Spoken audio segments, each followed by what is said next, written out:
Russell R. Jarvis, United States Marine Corps. I was a MOS was 6112, CH-46 helicopter mechanic. Active duty from 1982 to 1986 with HMM 162 helicopter squadron and the 24th mile on 2 cruises. And I spent 2.5 years as in a reserve combat engineering unit in South Charleston, West Virginia. I had heard stories of boot camp and how bad it could be. And supposedly they couldn't hit you or cuss you or any of that stuff, but that happened.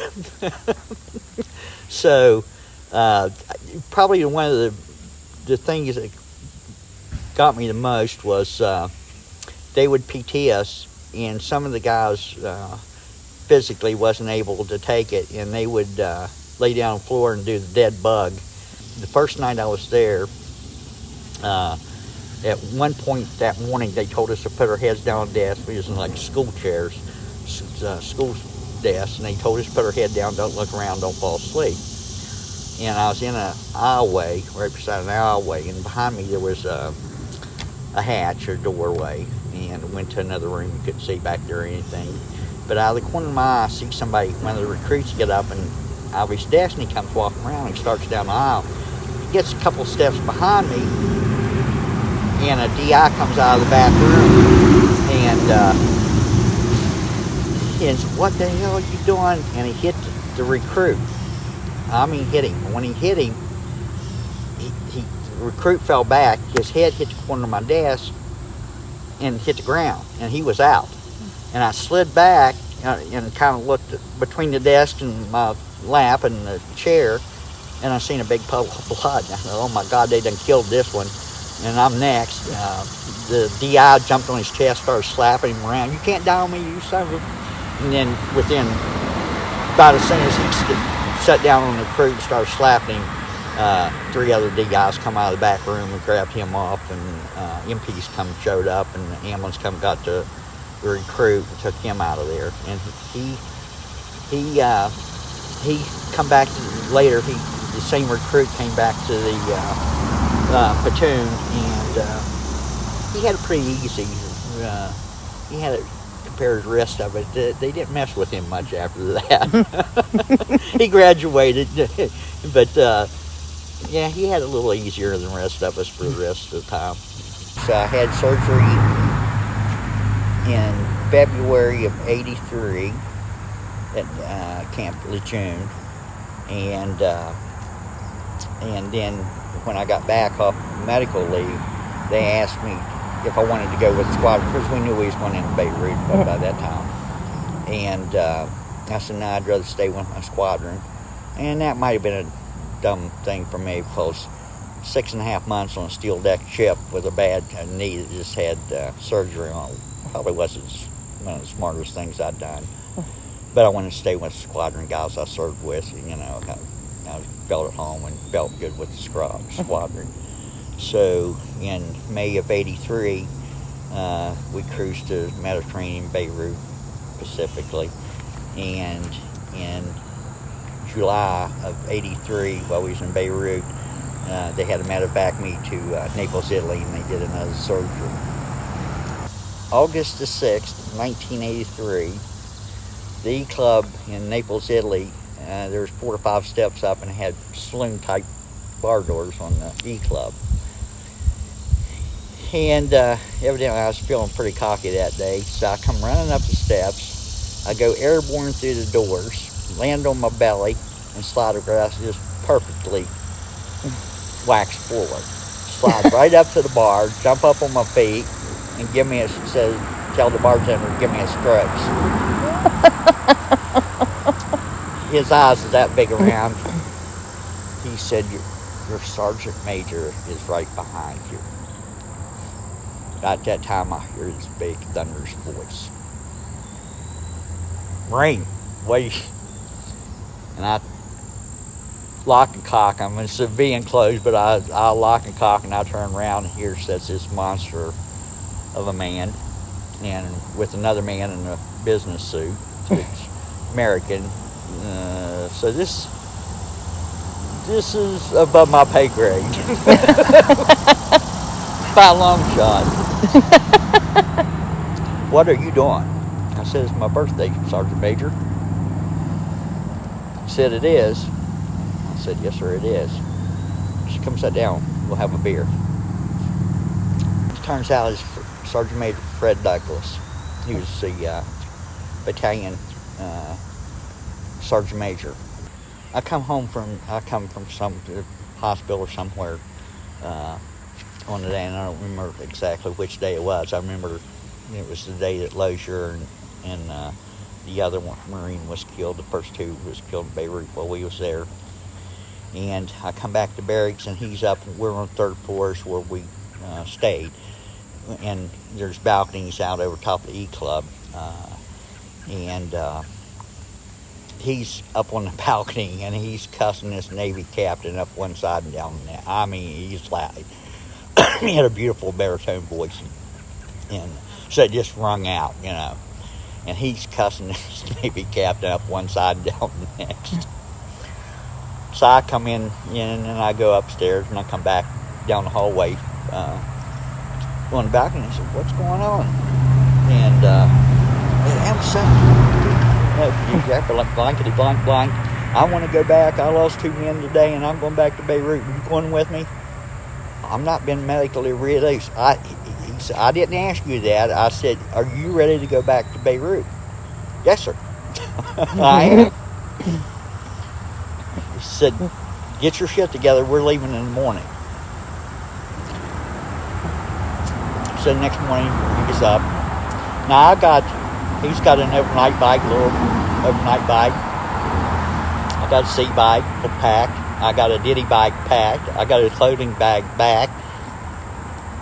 And he looks at me and he says, you're carrying every bit of that shit. I ain't helping you a bit. You'll learn not to take so much crap with you. I got 125 pounds of crap, and I weigh 113 pounds, you know. To me, it seemed like we'd been getting hit every Sunday. Most of their religious days was on Friday, and they'd get in their towers and do their prayers and stuff, and it was usually pretty quiet as far as any kind of action, combat action, anything. It seemed like to me. Sundays, they knew it was our, Christians, and most of us was Christians on the ship. So you're actually you felt like you were noticing a pattern. That's interesting, because I've never, in all the times I've spoken with other guys, with this, nobody ever has mentioned that, and that's an interesting observation, which makes it does make a lot of sense. Yeah, I mean, that's just the way it seemed. And then anytime we had steak or lobster on the ship, shit was going to hit the fan. October 23rd, 1983. We're probably 5 miles off the coast. You can see the coast of Beirut, and I don't remember ever seeing the smoke or the dust cloud from the bombing. And I don't know if that's something I forgot or maybe just didn't see it, but we should have seen it from there. And I've heard other people talk about seeing it. The bird launched and come back, and they called for mass casualties. So nothing in my mind was even, it's like 5 or 6 maybe, it's more than, but we had no clue at that time. And one of my jobs was assistant embarkation NCO, and me and Curtis Laird, he was the embarkation NCO. I was assistant to him, and we had these big boxes that we put all the litter stanchions and everything. And the next thing I know, Andrea's come and said, you and Laird go get the boxes out of the bilge of the ship with the litter stanchions in it. So litter stanchions is what we put inside the helicopters to actually stack litters in there, in the 46s and 53s or whatever. And so that was my first job that morning, was to go down. And usually it was a pain in the ass to get the Navy to get us down there and get stuff up for us. I mean, they wanted a couple days notice to go down. Not that day. They did excellent. They got us down there. We got the litter stands. We brought them back up. By that time, we knew what had happened. The word had passed exactly what had taken place. And I remember my emotions was all over the place. I was mad. I was sad. Felt helpless. Just all these emotions. I was clicking off really fast. It was just, I never experienced that. And it was just like, what did I do? It's surreal experience. So we never did put the litter stanchions in. We could probably faster, quicker, just bring the wounded in on the helicopters and lay them down on the floors. And so we never took time to actually put the litter stanchions on the helicopters, and it wouldn't have made any difference anyhow. But once the word passed, the BLT up by bomb, it was bad. Everybody knows, at that point, this ain't good. I was put on a helicopter with a man named Gunny Danny Radich. So we fly in, and we land as close as the BLT, and by that time they had set up a triage. And supposedly sniping as the volunteers was going to, everybody was going through finding people and stuff through the building. They was actually sniping at us from what I was told. So I got this flak jacket helmet, and we loaded up the ship, or the helicopter, and started flying out. And the guys that was on the ship, the helicopter, I forget the dimensions, but as many 3 wide, maybe 9 people we could put just setting them on the floorboard, and I think we could do 11 if we had 11 or 12 if we had litter stances. So it wasn't that big of a deal. But by the time I started flying, the hangar deck was full of people, and behind the flight line was anywhere we was taking them, every ship, everywhere we could put one, it was there, and it wasn't a pretty scene. None of it was pretty. None of it. But I remember these guys was the one closest to me. There's 2 or 3 of them. They was yelling for their mom, and the one close to us, I held his hand. I said, "We got you. We'll be back to ship in a few minutes. We got you. You're out of there."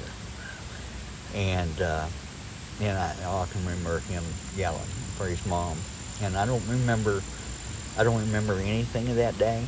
It's completely gone until late 7, 8 o'clock at night. Come off the helicopter, and NCS, Dave Andrea said, "I don't know what you did today." He said, "But Danny said he'd fly with you any day." And that's the only thing I remember from that first trip of in and out. And I asked Danny a couple of years ago, "What did we do, Danny?" And he said, "A lot." And that's all I could say, and I left. There's no use to go into that. There was a news Cessna, a little single-engine aircraft that had NBC, ABC news written on the side of it. And this guy was flying toward the ship. And it's funny how things happen. He was flying toward the ship. Well, the ship's got a 5-mile radius airspace around it that nobody's supposed to be in unless you're military or whatever. And his plane was flying toward the ship, and he wouldn't turn. He was headed straight toward the ship. And I was a gunner, and I remember I know I would have pulled the trigger, and the only time when I get stressed, and this is only nightmare, I see that guy's face, and I had the gun on him. I was pretty good with the 50 cal, and I was lock and loaded, and I was just waiting in order to take him out, and would have with no doubt in my mind, and that wakes me up because I still see his face sometimes when I get really stressed. Look, so eventually he turned and went away. Well, later we found out that the news didn't have a plane there at all. Corporal Tim Bigelow was one of the original 7. He was crew chief, and we got to fly at that time Vice President George Bush. I don't know, like Tim was from Ohio, probably the most Republican person, but me and Tim got picked to escort Vice President Bush back to the ship.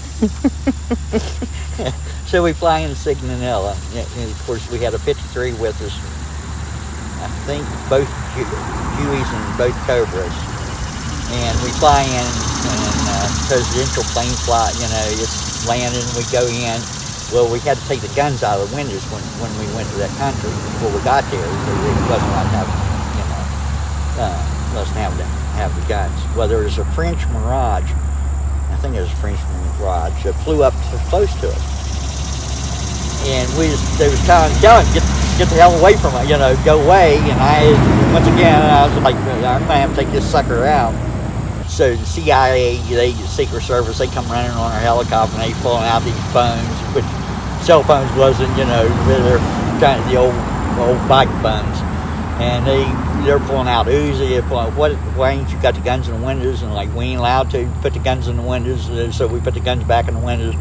And he got, actually the vice president got on a 53 and his people, but we had Secret Service on our helicopter. I remember George Bush, he wasn't a happy man that day. You could tell that he was not happy over what happened, and that kind of impressed me of him. If you could have a conversation with the 241, if you could have a modern day conversation with them today, what might be one thing that you talk about?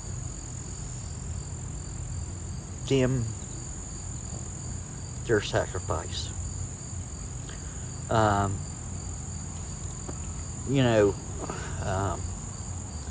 I look at them guys, and I've got older, and I've been about killed myself a couple times different ways, and only thing I can say is only the good die young.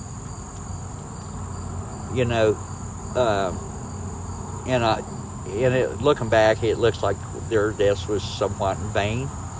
But then when you get around other Beirut veterans and you're all self and you feel the sacrifice and feel that, think of all the good stuff that's happened actually because of that. I don't question that. We don't know what it's got. But if it hadn't been for that sacrifice, I wouldn't have never met you all. I wouldn't have the brotherhood that I have. I wouldn't see all the good things that happens since then. And we'll always miss them. We always love them. And they're forever young. And I hate to say it, but sometimes life's not always easy. Mm-hmm.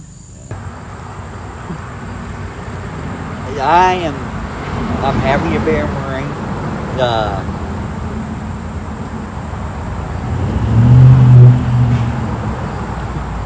I'm glad to be part of something bigger than myself.